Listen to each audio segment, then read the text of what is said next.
Hola, buenas tardes.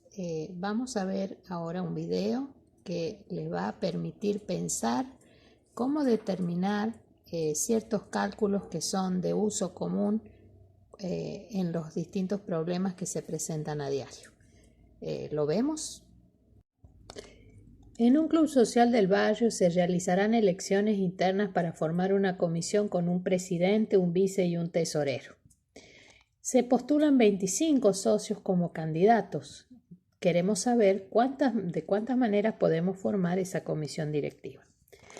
Como el caso de la cantidad de datos es muy extensa para el cargo de presidente, vice y tesorero, vamos a trabajar con una cantidad reducida de socios y los vamos a nombrar con las letras A, B, C, D, E y F.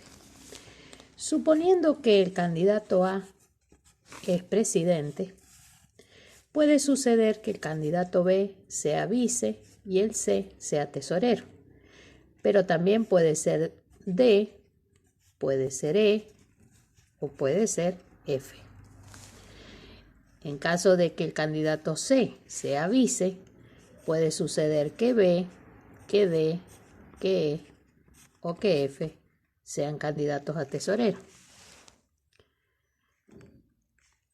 En el caso de que el candidato D sea vice, puede ser B, C, E o F los candidatos sucesivos a tesorero. Y así siguiendo, tendremos que si el E es el candidato a vice, B, C, D o F pueden ser candidatos a tesorero. Y si F resulta ser vicepresidente, B, C, D, E pueden ser candidatos a tesorero. Si nos fijamos, por cada vez que elegimos un candidato a presidente, tenemos 5 posibilidades de candidatos a vice y 4 posibilidades de candidatos a tesorero. Pero en realidad, los candidatos a presidente pueden ser A o B o C o D o E o F. Es decir, que tenemos 6 posibilidades para candidato a presidente, 5 para candidato a vice y 4 para candidato a tesorero. En realidad tenemos 6 por 5 por 4, es decir, 120 posibilidades de formar esa comisión directiva.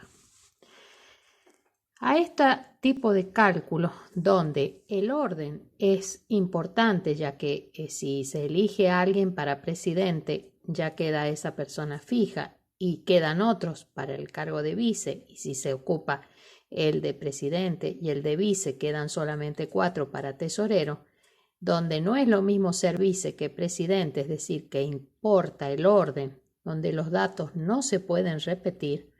Estamos en presencia de una fórmula que nos permite realizar ese cálculo que se llama variaciones de 6 tomadas de 3. ¿Por qué 6? Porque 6 es la cantidad de socios que hemos considerado en total y 3 es la cantidad de datos que vamos a considerar para repartir. Y va a ser igual a 6 por 5 por 4. Si miramos, fíjense, el primer término es el que es como está, el segundo término se puede escribir como 6 menos 1 y el tercer término como 6 menos 2. Si miramos, tenemos exactamente 3 factores que coinciden con la cantidad de cargos. Es decir, que podemos generalizar esta fórmula de las variaciones cuando la cantidad de datos total es m y solo tomamos n a través de una fórmula que va a ser m por m menos 1 por m menos 2 por, así siguiendo, m menos n menos 1.